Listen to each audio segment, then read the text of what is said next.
Welcome to Selvi stove. இது நம்ம ஊர், இது நம்ம சோறு. எனக்கு நம்ம என்ன செய்ய போகிறோம்னா குலாப் ஜாமுன். தேவையான இன்க்ரீடியன்ஸ் ஆயில், மில்க், கீ, ஏலக்காய், குலாப் ஜாமுன் பவுடர், சுகர். ஒரு பேக்கெட் குலாப் ஜாமுன் பவுடருக்கு 1/4 கிலோ டம்ளர், அதில் 2 டம்ளர் சர்க்கரை எடுத்துருக்கிறேன். 2 டம்ளர் தண்ணி ஊற்றிக்கலாம். பாவு காய்ச்சறது எப்படின்னு பார்க்கலாம்.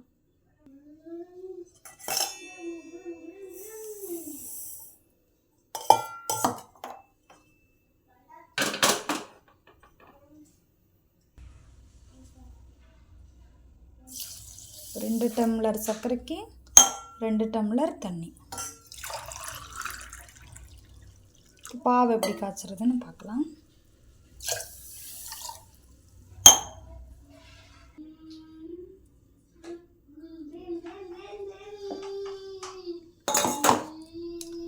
இப்போ 4 ஏலக்காயை மிக்ஸி ஜாரில் அடித்து சர்க்கரை கூட ஆட் பண்ணிக்கலாம்.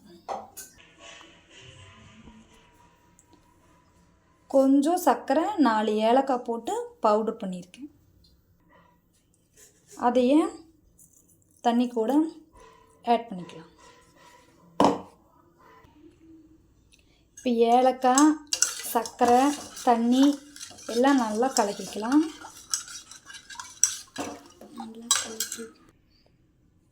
இப்போ ஸ்டவ் ஆன் பண்ணிக்கலாம்.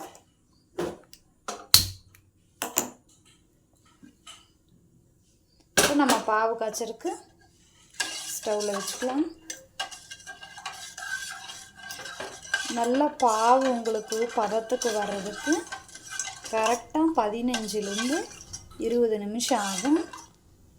டைம் பார்த்துக்கோங்க. நல்லா கொதிக்கட்டும். குலோப் ஜாமுனுக்கு உண்டான பாகு ரெடி ஆகட்டும். அந்த நேரத்தில் நம்ம குலோப் ஜாமுனு மாவை தயார் பண்ணிக்கலாம். குலோப் ஜாமுனுக்கு உண்டான பாகு ரெடி ஆகட்டும். நம்ம அந்த சமயத்தில் குலோப் ஜாமுன் பவுடரை பிசைஞ்சு மாவு ரெடி பண்ணிக்கலாம். நல்லா சப்பாத்தி மாவு பிணையுமில்ல, சப்பாத்தி மாவு பிணையிற பதத்துக்கு பிணைஞ்சிக்கலாம். இந்த பதத்தில் பிணைஞ்சிக்கோங்க. வெடிப்பு இல்லாமல் நல்லா பிணைஞ்சிட்டிங்கன்னா உங்களுக்கு உருண்டையில் எந்த வெடிப்பு இல்லாமல் வரும்.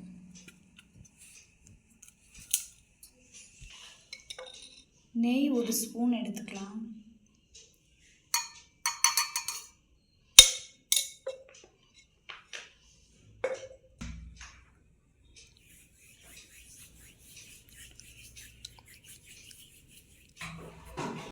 இப்போ 1 ஸ்பூன் நெய் ஆட் பண்ணிக்கலாம். ஒரு சின்ன பவுலில். இது எதுக்குன்னா கையில் தடவிட்டு நம்ம உருண்டை பிடிக்கிறதுக்கு. சரிங்களா? இப்படி 2 கையிலையும் தடவிக்கோங்க.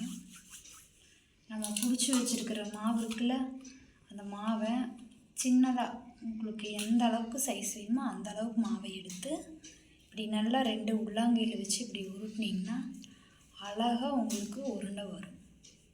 சரிங்களா? வெடிப்பு இல்லாமல் உருண்டை எடுத்திங்கன்னா அழகாக வரும். பார்த்தீங்களா?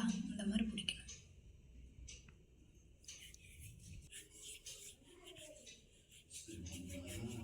இப்போ நம்ம வச்சுருக்கிற எல்லா மாவுலையும் எல்லா உருண்டைகளாக இதே போல் உருண்டைகளாக உருட்டிக்கலாம்.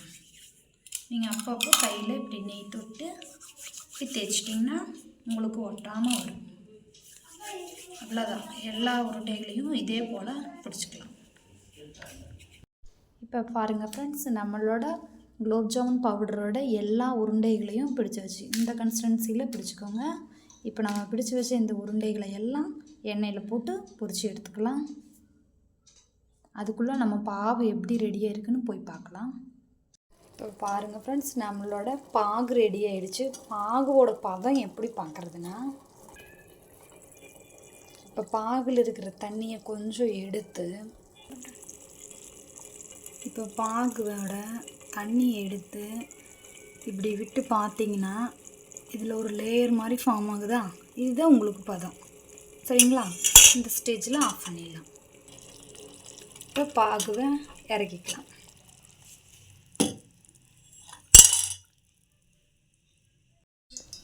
இப்போ நம்ம வச்சுருக்கிற மாவு உருண்டைகளை எண்ணெயில் போட்டு பொரிச்சுக்கலாம். இப்பளோட உங்கள் ஸ்டவ் வந்து ஹை ஃப்ளேமில் வைக்கக்கூடாது, புகை வரக்கூடாது. புகை வந்துச்சுன்னா டேஸ்ட் இருக்காது. ஸோ சிம்லரில் வச்சுக்கோங்க, லோ ஃப்ளேமில் வச்சுக்கோங்க. நம்ம வச்சுருக்கிற பாகுவை ஒரு பெரிய பாத்திரத்துக்கு மாற்றிக்கலாம். அப்போ தான் நல்லா ஆறும். ஆறின பிறகு நம்ம பிடிச்சிட்டு வந்த உருண்டைகளை ஆட் பண்ணிக்கலாம். நல்லா ஆறட்டும். அதுக்குள்ளே நம்ம பாகு உருண்டைகளை பொரித்து எடுத்துக்கலாம்.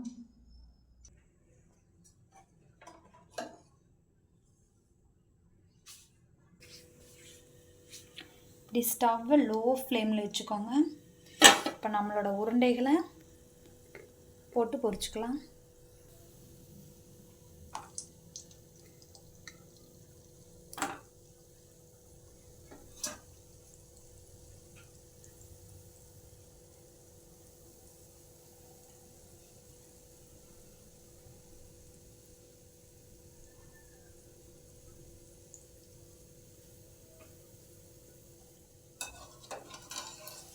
அப்படியே திருப்பி விடலாம்.